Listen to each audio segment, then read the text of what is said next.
This is what Betty has mentioned already, and other requirements. Do I know all of the procedures, the different export certificates? And then particularly for food, for example, what are safety assurance programs and so on? I mentioned already the catalogs, so I'm not going into detail in this part. So next slide, please. So here, for food and beverage, I mentioned already, and I probably I turn to repeat myself, but it's very important to know, and Betty has mentioned this as well.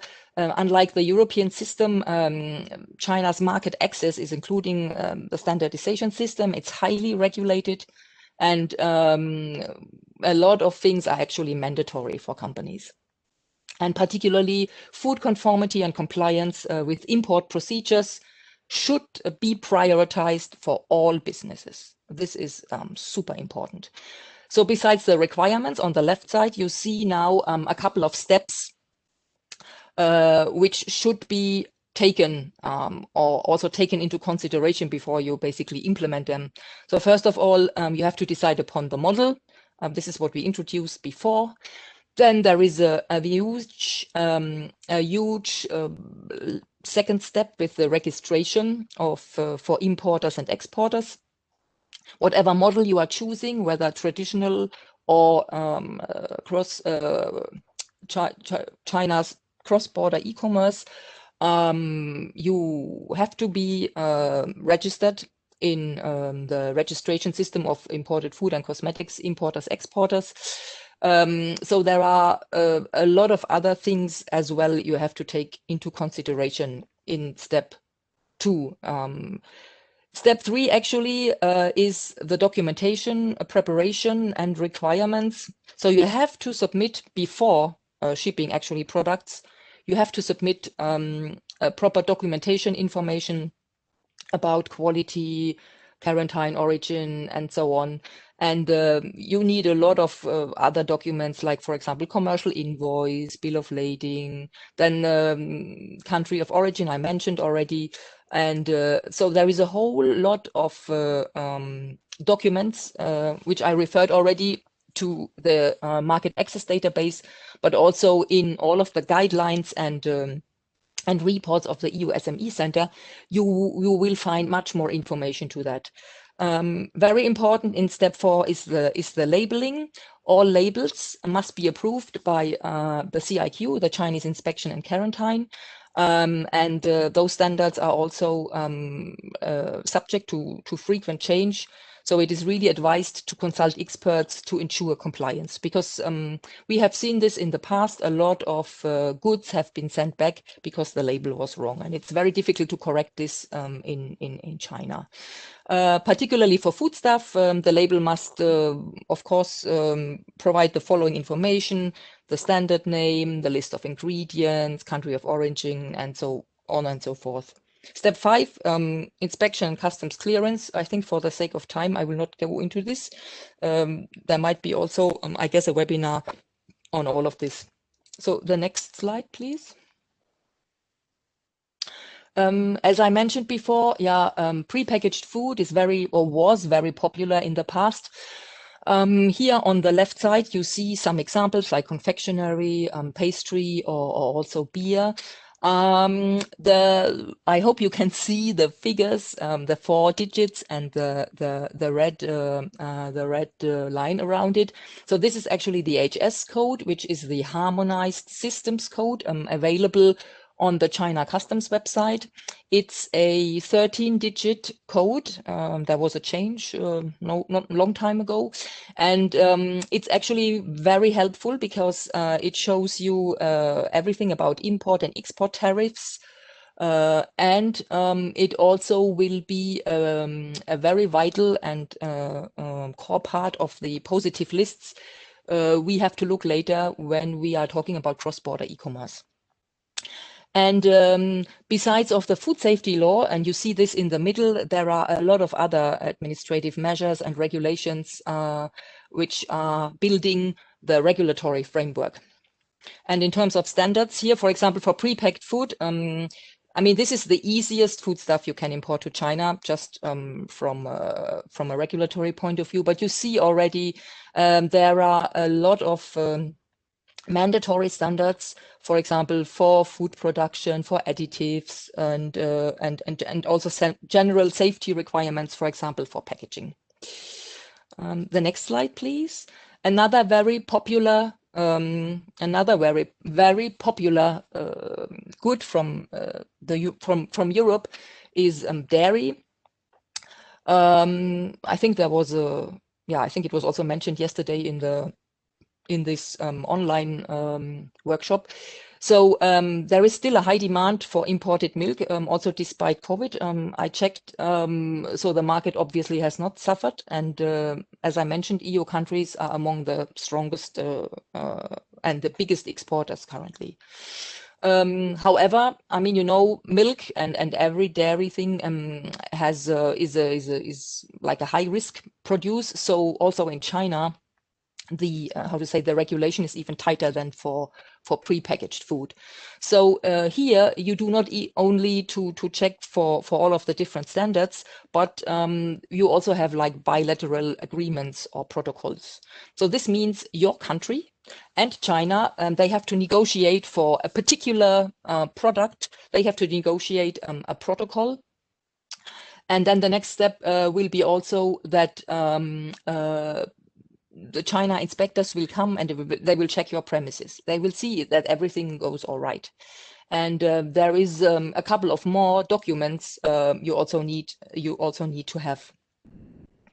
Plus, again, I mentioned already there are more registrations. Importers, for example, they have to set up a sales record in the sales record system where they put a lot of details as well. And then very to explain is also the label. Everything in terms of labeling is also very particular, and there has to be mandatory information on the label. And it's also recommended, besides like product name, ingredients, and so on and so forth, to put also other information on it, like batch number or method of preparation, and so on and so forth. So the next slide, please. Yeah, other consumer products besides F&B are like, for example, cosmetics or toys and so on, or electrical products. And here you see something that Betty has also referred to already. The EU manufacturer has to take into consideration the China market access scheme. So in a lot of cases, you will have a compulsory certification besides the Chinese standards, which are mandatory, and you have to fulfill a conformity assessment. So from the different requirements, basically we go in the next slide to the step-by-step compliance. And here you see, and it's outlined, I think, in a couple of guidelines of the EU SME Centre as well. You really have to check the different steps. So what is the category my product falls under? Is it under the scope of the product safety law? Also like certifications, what are the tests? And are there voluntary certifications as well, and also labeling schemes? And then, of course, documentation, again, also a big issue. Let me say something to the product safety law, because this is really, really important, besides all of the other laws. So it applies to all products which are processed or manufactured for sale. And the emphasis is really on standards to keep the product safety, but then also to really avoid unreasonable threat to health and personal safety. We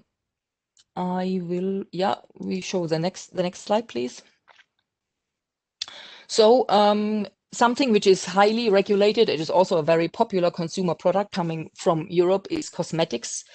So what you can see here, we have like a division between special cosmetics and general cosmetics. And so basically, more or less, for some of those, Cosmetic products, there is an additional filing or registration necessary. And then I think there was the cosmetics guideline has just changed for the beginning now of this year. So now it's called Cosmetics Supervision and Administration Regulation. It will ensure that manufacturers are meeting the good manufacturing practices, the GMB requirements, and that all submitted documents for the cosmetic registration or filing are true and valid. So I did hear that I think what is in the discussion since very many years, I remember this very well from my time when I was working in the EU SME Centre, was the animal testing.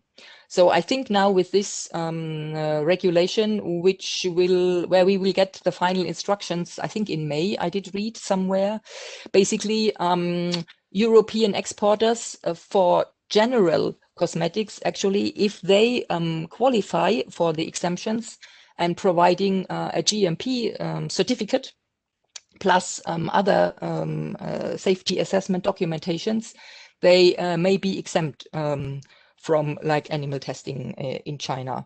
However, I think I did read now that the French cosmetic industry is actually the first one that complies with all of this. However, I also did hear from companies that one of the issues is that in a lot of countries, actually, the Ministry of Health is not involved in all of this.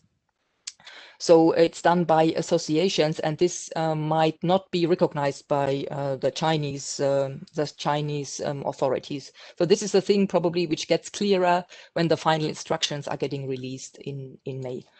So the next slide, please. Yeah, so other consumer products besides cosmetics, it has been mentioned, electrical ones, toys are very popular. So here I just would like briefly to introduce the China compulsory certification. Maybe you show the next slide, please, about the process. Yeah.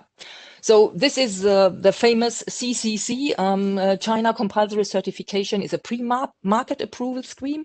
So it has to apply to all products and systems, both imported and domestically manufactured. So this is nothing China wants to torture us. Everybody has actually to have it. And it is to basically prevent health and safety risks.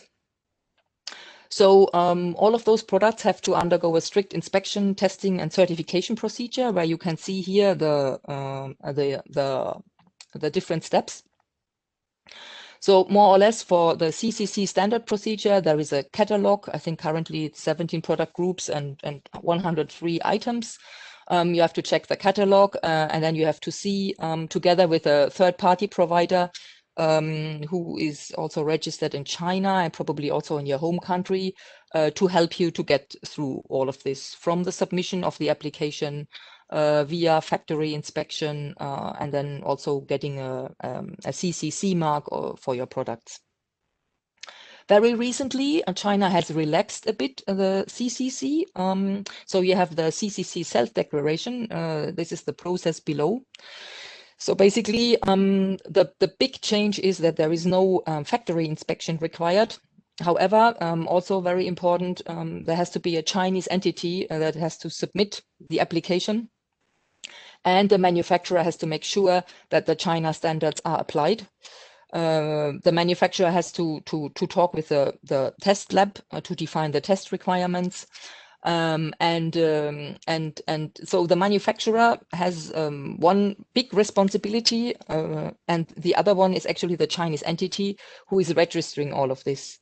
What has been already given as a feedback from companies is that one issue might be that the manufacturer has to inform the authorities about all product changes.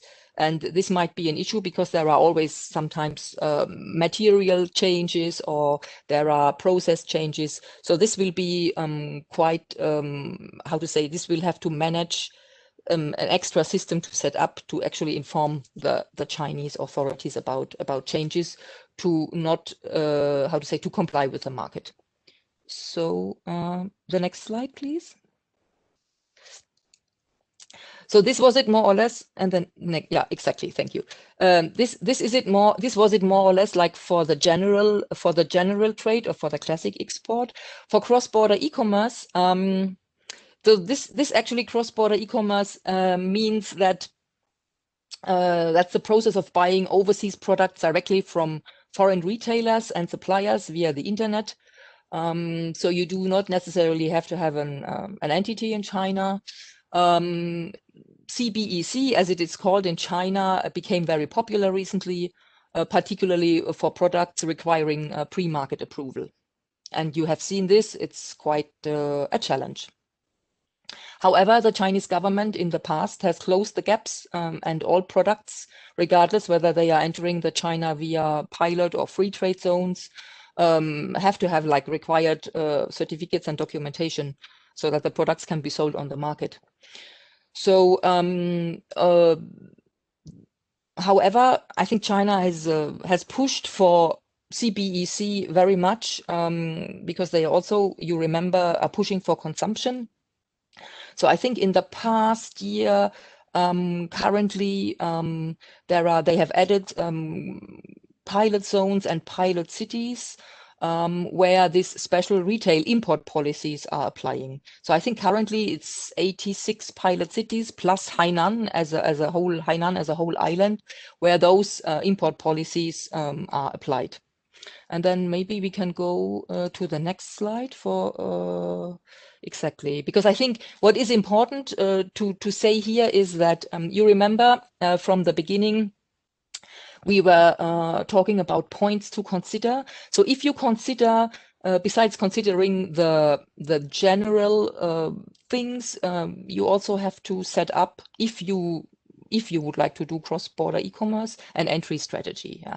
And this cross-border e-commerce entrance strategy is not only driven by the food safety law or the product safety law, but it's also important by the e-commerce law. Yeah. So you see, this is an additional law to the whole framework. Because in the e-commerce law, the e-commerce law defines different e-commerce operators. You have platforms, you have providers, you have online sellers, which is also important because you have to get in touch with these platforms. And to just name three main ones is JD, it's Tmall, or the Little Red Book. Sorry. For the entrance strategy, of course, what you have to take into consideration is your company size and your products. So the big platforms might only work with the known and the big brands. And there are also specialized platforms with whom to work together, like Tmall Global, for example, is a comprehensive platform. You also might check for sales channels and marketing tools. So sometimes a store on WeChat, that's the equivalent to WhatsApp in China, is less costly, and you can test it out before you work with big platforms. But there is also the budget, which is, of course, particularly for small and medium-sized enterprises, a thing that you try to find creative ways in collaborations with like the key opinion leaders in China, so the influencers. From the regulatory aspect, I have to say, you have to start out finding the right pilot zone, and you have to be able to navigate the local rules and procedures, because what I said, the Chinese market is rapidly changing, and also the regulation. So you always have to keep an eye on policies and regulations. And again, as everything is heavily regulated, sometimes the regulations are also kept quite general and flexible. And this means that you really have to talk to the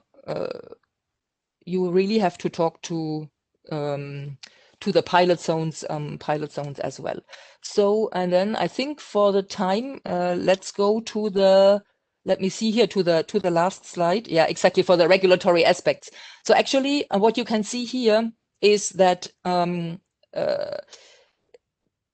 that because food products that are imported through CBEC and are also supervised as personal articles, it doesn't mean that they are, how to say, that you don't have to comply to a certain extent. Yeah.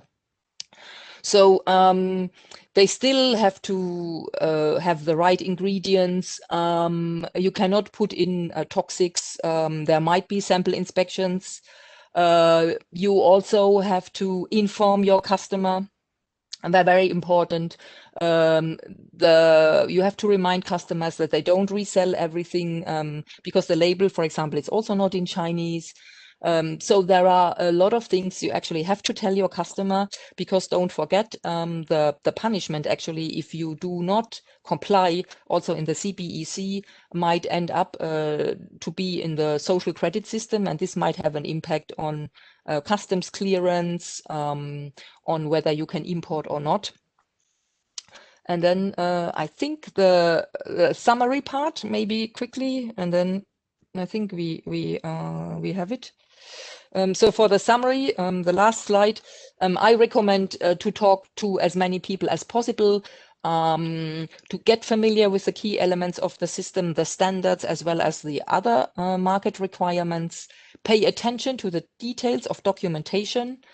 Keep in mind that you have to adapt probably your business strategy. Sometimes you can start with cross-border e-commerce, but at some point you might switch as well. Preparation work usually takes 3 times longer than expected. Again, as the market changes and the regulation changes, you also have to be quite flexible. And also, like, you need, if you want to export to China, you need expertise on the ground. And you have to work closely together with someone in China, it be an importer, an agent, or customs broker, or whatever, because the language, it's all in Chinese, and all of the documentation is in Chinese. For the standards, you also heard about Betty. So you need a local person that is required, even sometimes in a particular city where you would like to import. Yeah, so I think I try to be as quick as possible, and I also have provided some useful links at the end where you can have a look. The EU SME Centre has the presentation, so thank you very much. And yeah, maybe I don't know whether we have time for questions. If not, then I guess the EU SME Centre probably you can write, and then we can. Yeah. Thank you, Martina, for your presentation. We are a bit late, but yes. we would still like to take some questions. But first, I would like to say that what you mentioned about cross-border e-commerce, in fact, from our experience at the EU SME Centre, we see that many European companies choose this method as a way to let's say to avoid costly and lengthy procedures, especially for those product categories that require registrations, like dairy, like yogurt and baby formula, but also especially cosmetics and so on. I would we have a few questions, and the first couple of questions, I guess, are for Betty. The first one we see when talking about the Chinese standardization system, when enterprise standards appear, can we expect that sooner or later they will be converted, transposed into government ones? And the second question, since it's still for you, I will read it. Regarding the priorities of the SESEC project, is it planned to implement generic essentials requirements such as safety, EMC, radio, energy efficiency that are common to all manufacturers? Yes. Thank you, Alessio, and thank you for the questions. First, whether the enterprise standards can become a government-led standards sooner or later. So the answer is that the enterprise standards and government-led national sector standards are in totally different category. So only if the enterprises propose their standards to certain technical committee, follow the procedures of standards drafting, then can the enterprises standards become a national or sector or local standards. So the procedure is similar like any other national standards. You make a project proposal and you submit to the technical committee, and technical committee make comments, voting, and then it will become a sector or national government-led standards. So this is the first question. The second question, my answer is that we have been always focused on the essential and generic requirements for EMC safety, but we did not mention that in our priority list because we basically make it combine it with market access and technical barrier to trade, TBT, because most of the safety and generic requirements or essential requirements belong to mandatory standards, and also it need to be reported to the WTO for TBT. So we always are taking care of that to see whether they are in line with the IC and ISO, whether they are in line with European standards requirements. So thank you for that. Thank you, Betty. We have another question, probably for Martina, on the product safety law. It requires Chinese language on product and OM, but most manufacturers don't fulfill these obligations, and it seems to be never controlled. Is it expected to be any change soon?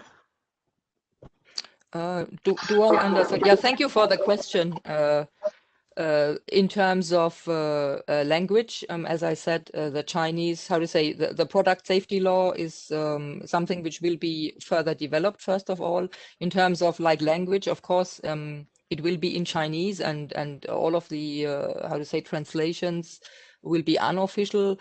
And again, I think from what I have seen, because I have worked in a CICC agency for a while, the CICC certification is quite a strict. It's quite a strict thing, and you really have to comply to the product safety law. Yeah, and this is for domestic manufacturers as well as for everybody who is exporting or importing in China. Thank you, Martina. Next question regarding standards and compliance. What are the most important differences between the export of consumer goods and industrial goods like machine parts or electric components? I don't know if, tough question, I guess. I don't know who wants to take it, Martina or Betty. Betty, you want to take it? Most important difference between consumer and industrial products. Okay. My feeling is there are not much difference.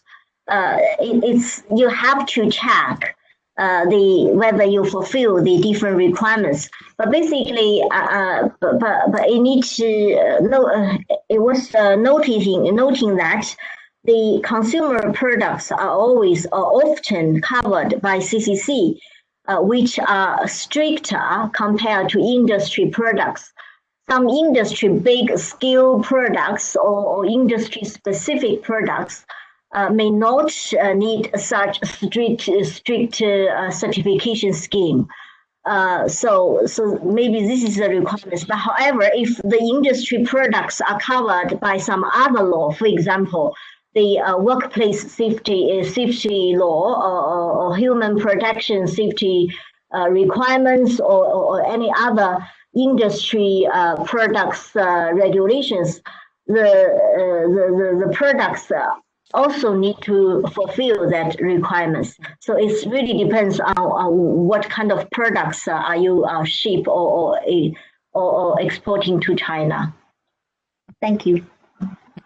Thank you, Betty. I would go with the last question that we have received, but of course, if there are other questions, I see that there are also other questions. We're going to reply to your questions tomorrow or in the next days, because now for time reasons we can't, but we're going to reply to your questions by email. Also, if there are other questions, please write them in the chat or in the Q&A part and we will reply.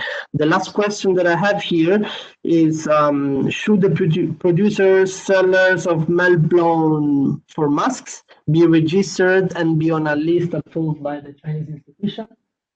Maybe this is Betty for you. This is the question. Should the producers, sellers of mask blown for masks be registered?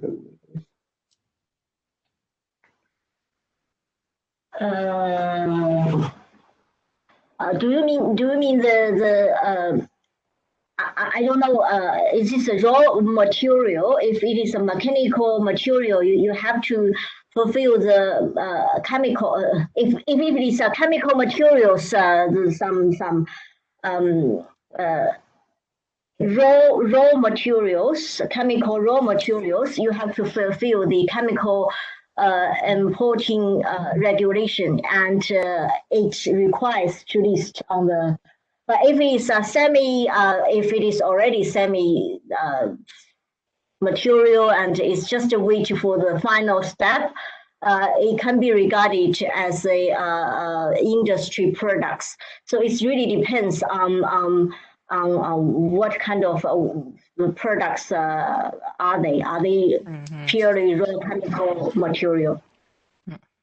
Yeah, Martina, do you have something to add?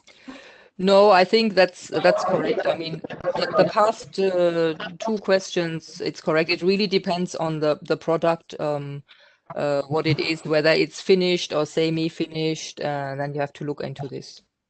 No, thank you. Thank you, Bessie. Thank you, Martina. There are a few other questions in the chat, but we are a bit late, so I will not respond, but we'll respond by email.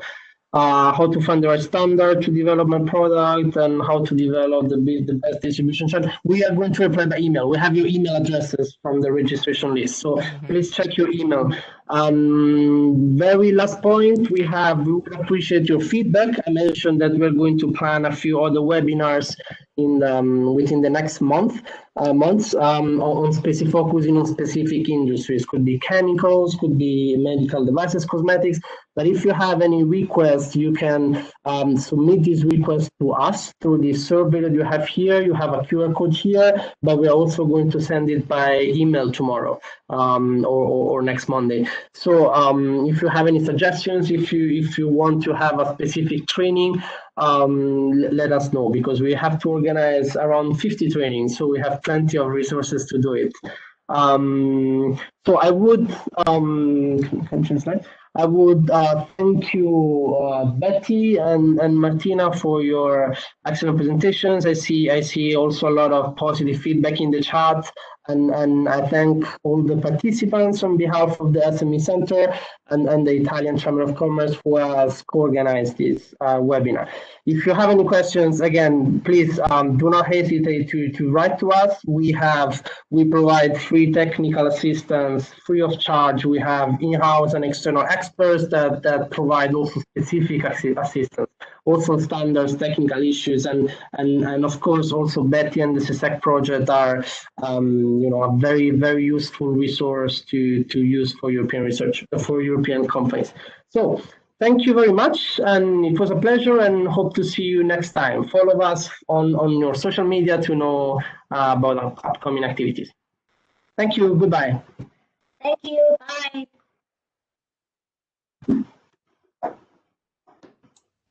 Bye. Bye.